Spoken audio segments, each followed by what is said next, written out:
Perkenalkan, nama saya Ayi Rohmat Maula dengan NIM 20315110113.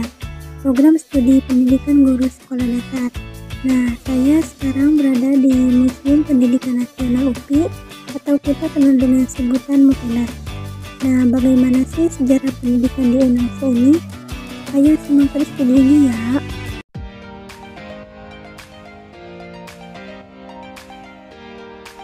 Yang pertama adalah pendidikan pada masa praksara.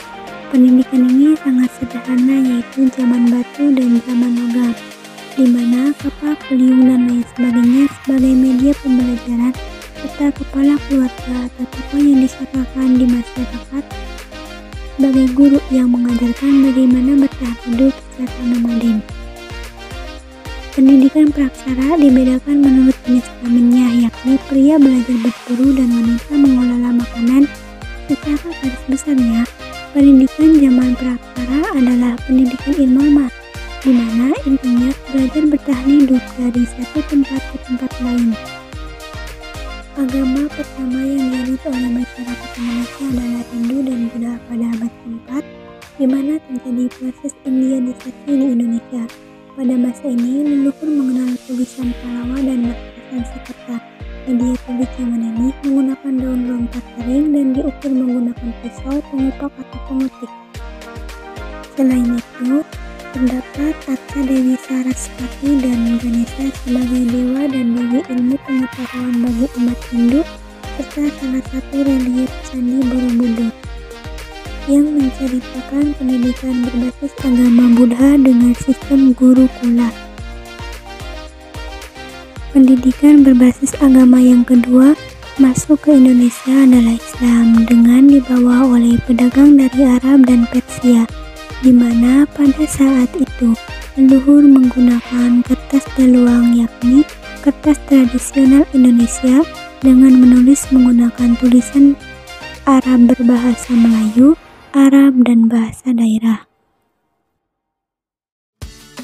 Untuk menulis di atas kertas daluang, leluhur menggunakan ujung bulu angsa dan paku andang, serta tinta mangsi distur dengan didautkan ke wadah tinta balok. Adapun ketiga masjid yang berperan pada saat agama Islam masuk ke Indonesia, yakni Masjid Agung Demak, Masjid Agung Banten, dan Masjid Menara Kudus, di mana ketiga masjid ini didirikan oleh para wali dan untuk mengembangkan agama Islam. Pendidikan berbasis agama yang terakhir datang ke Indonesia, yakni agama Nasrani yang dibawa oleh pendatang dari Eropa seperti Portugis, Jerman, dan Belanda. Pendidikan berbasis agama di Nusantara ini ditandai dengan mengenalnya tulisan seperti tulisan Pallawa dari zaman Hindu-Buddha, tulisan Arab pada zaman Islam, dan abjad atau Nasrani yang masuk ke Nusantara dan dibawa oleh bangsa Eropa.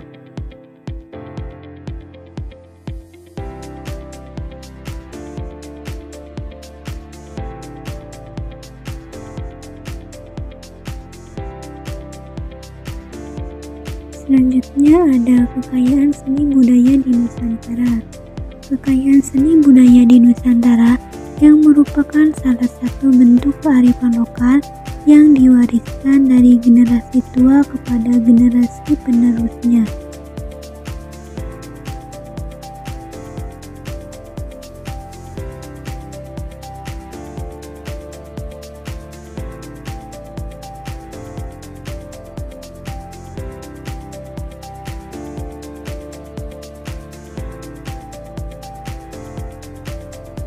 Selanjutnya ada pendidikan masa kolonial. Pada abad ke-20, masa Hindia Belanda, ada 3 jenjang sekolah, yaitu sekolah rendah, sekolah menengah, dan sekolah tinggi. Jalur sekolah bagi anak Belanda ini dapat dimasuki oleh anak pribumi dan Tiongkok terpilih. Lalu ada beberapa koleksi foto sekolah zaman dahulu.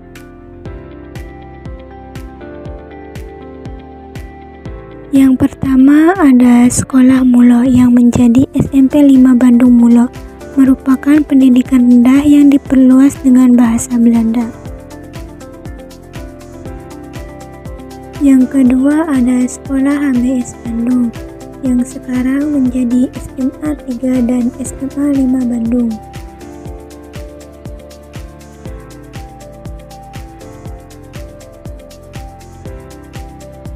Yang ketiga ada Sekolah Pendidikan Guru di Bandung.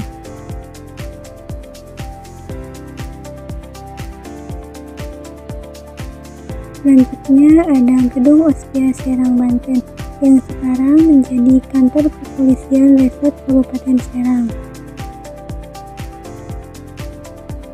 Kemudian ada Sekolah Biara Bandung, Sekolah Suster Ursulin, yang sekarang menjadi Sastra Angela Bandung.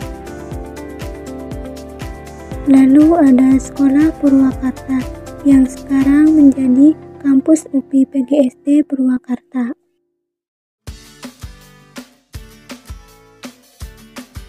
Madrasah Mu'alimin Muhammadiyah Yogyakarta.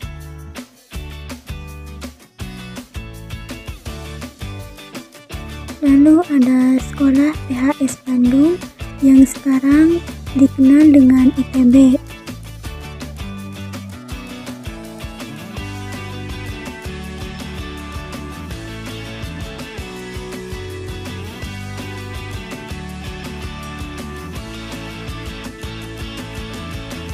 Ada 4 karakter utama pendidikan zaman kolonial Belanda. 3 jenis buku pada Pitrin yang berbeda, yakni buku zaman pergerakan nasional, buku zaman kolonial sebagai pembanding, dan bisa dengan mudah untuk melihat perbedaan dari kedua zaman tersebut, serta buku Cina yang lengkap dengan media pembelajaran dan dokumentasi. Nah, ada seragam sekolah di Indonesia dari masa ke masa.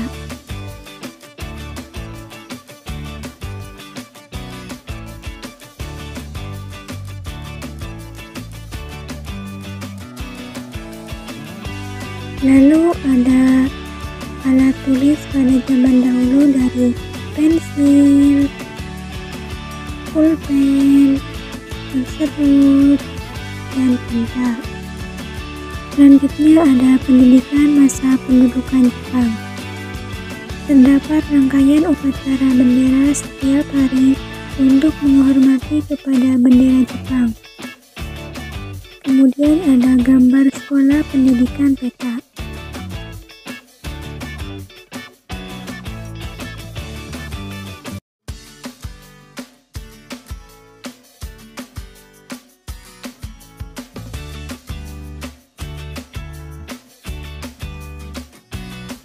Selanjutnya, pendidikan masa kemerdekaan. Pada tahun 50-an, ada sekolah impres. Selanjutnya ada foto dan biografi Menteri Pendidikan dari masa ke masa di Indonesia. Nah, ini merupakan kantor kepala sekolah pada zaman dulu. Kemudian ada perkembangan kurikulum di Indonesia dari masa ke masa.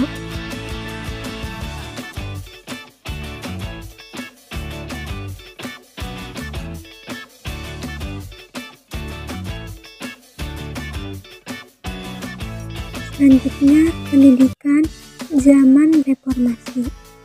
Selain deskripsi yang relevan, terdapat beberapa seragam sekolah dan seragam guru pada Orde Lama dan Orde Baru. Kemudian ada tokoh-tokoh pendidikan nasional. Terdapat 8 tokoh pendidikan nasional yang berperan aktif serta berkiprah dalam memperjuangkan pendidikan, terutama pendidikan bagi kaum pribumi. Selanjutnya ada sejarah Ibu Dewi Sartika. Raden Dewi Sartika membentuk sebuah sekolah bernama Sekolah Istri yang nantinya lebih dikenal dengan Sekolah Keutamaan Istri. Materi yang diajarkan di sekolah ini lebih diarahkan kepada keterampilan wanita seperti membatik, menyetrika, memasak, menjahit, merenda, mencuci, dan menyulap. Selain berbagai macam keterampilan, diajarkan pula pelajaran bahasa Melayu, pelajaran agama, bahkan bahasa Belanda.